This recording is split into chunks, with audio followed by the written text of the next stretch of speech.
As we somehow reach the halfway point of Fionna and Cake, the series has continued to impress, as last week we got what, in my opinion, was the most impressive pairing of episodes yet. So let's not waste any more time with YouTube intro shenanigans, and just jump into me gushing about episodes 5 and 6 of Adventure Time's most recent outing. Like a normal cat! Fine.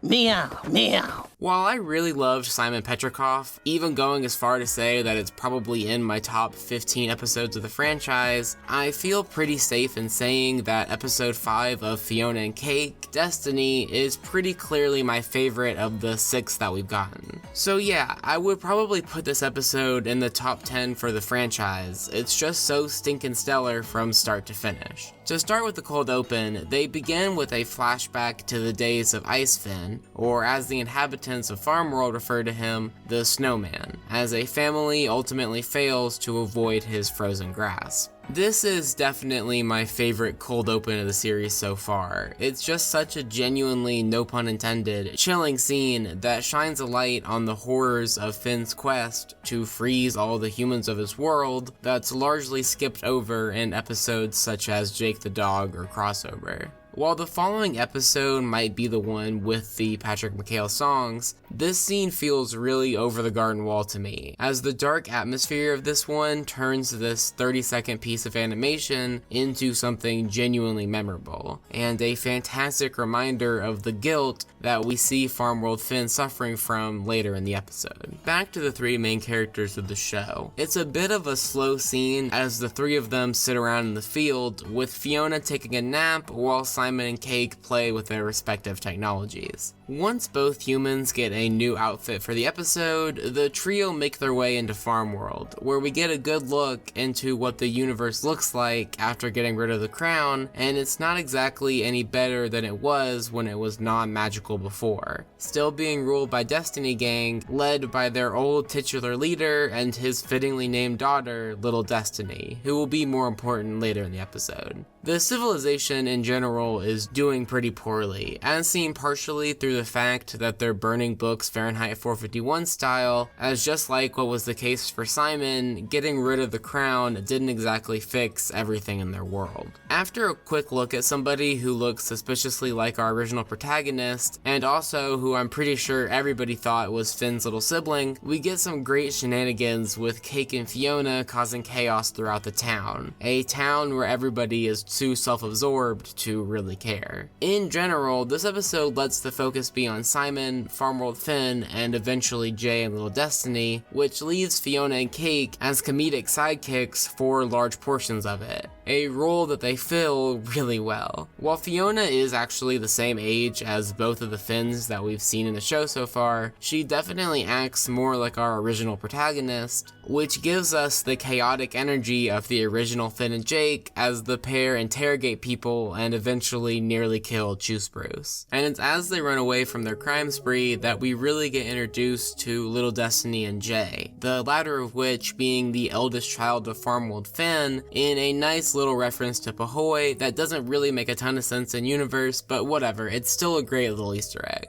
Anyway, we get some action sequences as Little Destiny tries to pretend that she's not saving Jay, and I really like how, for almost the first time in the series, we get some fights that are entirely non-magical as they don't turn away from blood with their new rating. Anyway, we'll get back to how truly fantastic Jay and Little D are in a second, but for now, Jay takes us back to Finn, who Simon assumes has to be a fellow Petrikov until the reveal of it being Finn. Of course, in the first of the many tragic undertones in this episode, the first other being that Simon knows to have used the crown seems like he conquered it, with our antiquarian being obviously unaware that he had a bit of interdimensional assistance, as he's led to believe that everybody besides him can fight the crown's influence. Anyway, it's here where we get reacquainted with Farmworld Finn, who is the perfect balance of stoic hero and somewhat goofy father, as he clearly mourns both his past magical misdeeds and the mother of Jay, Bonnie, and the others, who hints such as the flute on the wall and Jay's cape seem to indicate to probably be Farmworld Farm World Huntress Wizard. Anyway, the family dynamic here is great, and it really gives a somewhat cozy feeling to the episode, filled with great jokes from Cake and Simon, as well as a pitifully hilarious old Jake,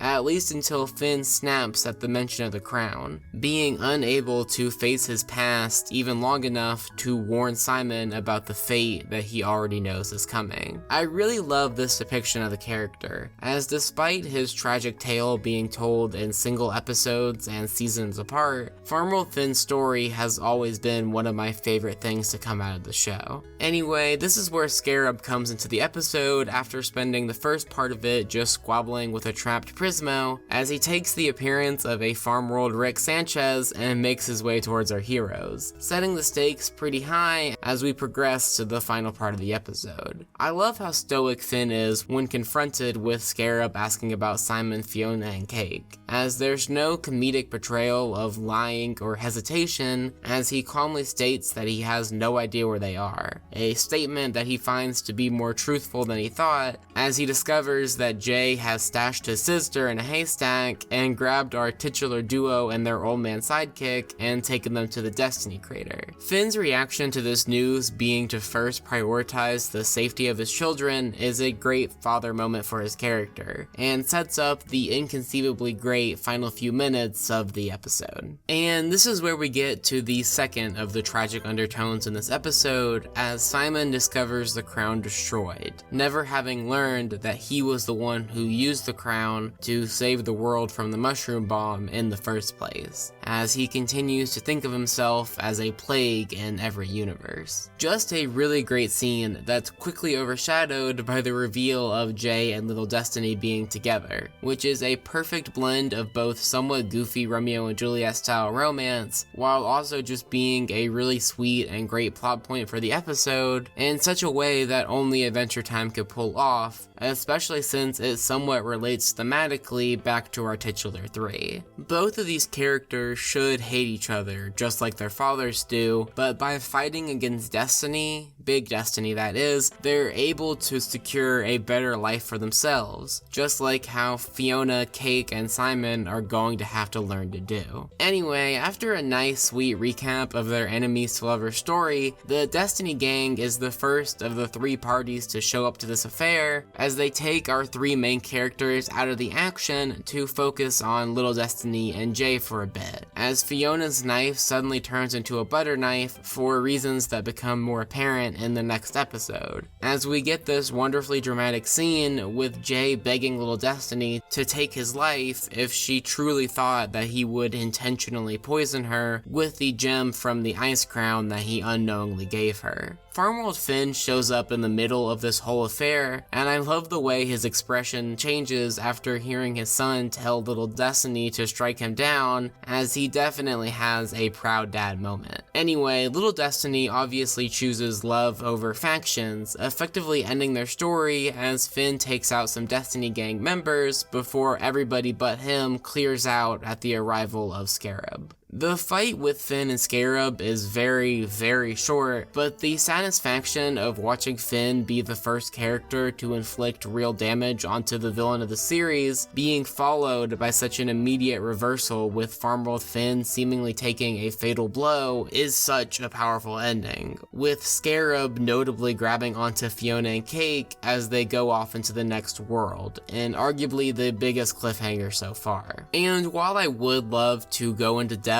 about how this sacrifice from Farm World Finn is both tragic and perfectly fitting for his character as the ultimate redemption for his past, I think the vagueness of the ending and the complete lack of gore is setting up his, and probably Jay and Little Destiny's, return in the finale of the show, as I have a feeling that they're going to bring up the fact that he wears a vampire-resistant animal hat as a reason that he could live this blow from Scarab. So I'll save any talks about how this affects his legacy once all of that's cleared up. But don't be confused, this vague ending doesn't mitigate the fact that the episode is still, without a doubt, truly, truly fantastic. From the great portrayal of a guilt-ridden Finn, to the wonderfully told forbidden love story between his son and little Destiny, to the quietly tragic saga that Simon goes on in this episode, to the wonderfully alive farm world backed by that terrific cold open, to the hilarious one-liners from Fionna and Cake that fill in any gaps without taking away from the rest of the episode, there's just too much about this one to like.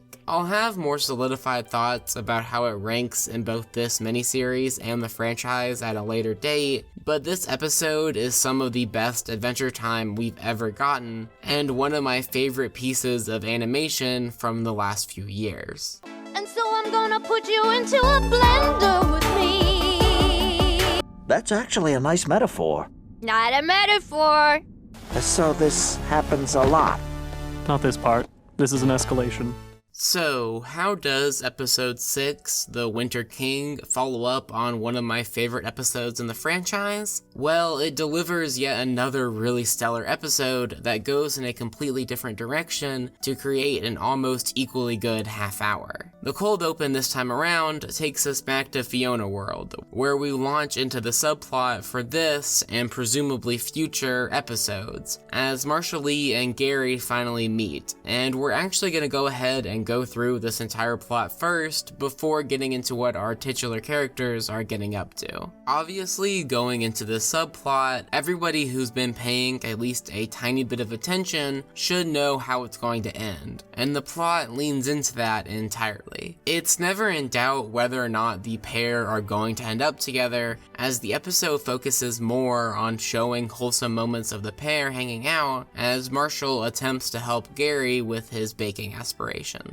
There are a ton of details about this plot that I really appreciate, like just getting to see human Monochromacorn and Breezy, to Gary using German just like PB, and while I'm not sure that it's because of Simon being in a winter wonderland, the fact that it's snowing back in Fionna World is a nice aesthetic link between the plots. Also, and I am going a little bit into Fiona's plot here, but the scene with Gary describing his candy people to the lemon carbs while Fionna trashes their universe's equivalent is really clever. Oh, and I forgot about the lemon carbs, which while there is certainly more you could say about them, I'll leave it at the fact that they are particularly funny in this one, which matches the fact that this entire episode is by far the funniest one of the season, but more on that in a second. First, let's wrap up Marshall and Gary's plot by talking about the ending, which while it does definitely leave itself to pick up in the next episode, it gives us one final sweet moment between the pair, at least until episode 7. Overall, while I'm generally against subplots in episodes like this, I think this one is simply too likable to criticize, and it offers a good amount of grounded charm in the middle of the not very grounded story with Fionna and Cake as they meet the titular Winter King. Okay, enough about the adorable subplot, let's talk about the bigger chunk of the episode, which opens up with the trio being saved from Scarab at the last second, as the character continues to be more of a plot device than an actual character, something that probably needs to be addressed pretty quickly into the last 4 episodes of the show if he's going to become a good villain, but back to the episode. The character of the Winter King, or the WK, is immediately a fantastic introduction to the world, as he represents both a temporary hypothetical compromise for Simon being both sane and magic, as well as a reminder of all the ways that Simon failed under the influence of the crown. Before the episode can do a deeper dive into this, Cake steals the crown and tries to bail with it in the first of many hilarious jokes in this one, as this episode is truly and easily the funniest of the first 6. There are so many gags and one-liners in this one that are just so ridiculously great, and while Fionna, Cake, and Simon all obviously contribute to this, it's really the Winter King and the Candy Queen who are the biggest reason behind this. Both of these characters are funny on their own, but their dynamic, at least before their connection is revealed, is just out of this world in how well it works comedically. Anyway, to stop getting ahead of myself, let's go back and talk about the the first of the two things you probably remember from this episode and talk about the first song, this one belonging to the WK. And yeah, I can talk about how well written and well sung the song is, as Patrick McHale gives this one a vibe that can only be described as Over the Garden Wall-esque, and Brian David Gilbert delivers an immensely great performance, but the standout element of this one has to be the animation throughout. After an unfathomably smooth transition to a different animation style, the visuals as Simon deals with learning of an alternate version of him who actually made something worthwhile are just out of this world. I mean, I can try and describe it forever, or you can just look at some of the clips I'm showing right now to get a sense of how magical some of these shots are. The choreography is stellar, the art style fits the composition and the setting, and it all comes together to create one of the best and unique visual experiences for a song that Adventure Time has ever had. Just a true showcase of the crew's talent in this one, and one of the most memorable moments in the season.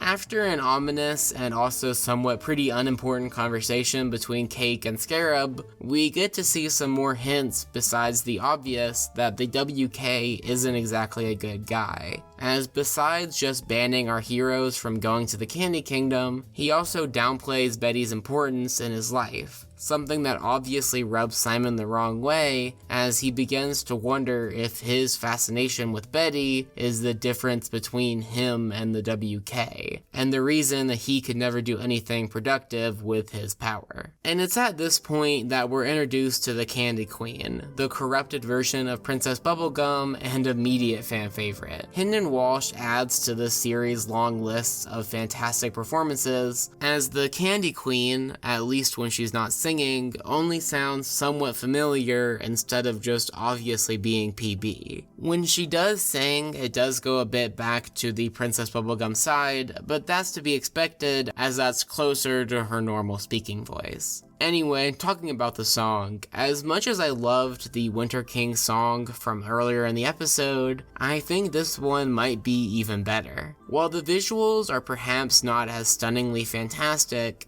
Baked with Love is just so much stinking fun to listen to. It's just so catchy, and despite PB perhaps having the lowest song to screen time ratio in the series, Hendon Walsh is just a really great vocalist for this kind of number. Anyway, while the song is just bundles of fun, the real crux of this section of the episode is Simon having to live on the other side of a crazy person kidnapping royals, as he continues to feel the same kind of guilt as Farmworld Finn in the last episode. In doing this type of plot, the show also gets an opportunity to design an Ice King-esque scheme for the first time in many years, and the Candy Queen's idea of wanting to blend herself and both Petrikovs together is so Adventure Timey stupid that it's impossible to dislike. Anyway, Fionna getting a few moments of unbridled joy slashing up corrupted Candy civilians and banana guards before facing Candy Spinel is great, and while the climax of Fionna saving both Simons is good and all, it's pretty expected, which leaves the ending to be what really shakes the audience. And yeah, it does that pretty well, as Fionna proves herself to have the same magic eraser curse as Cake,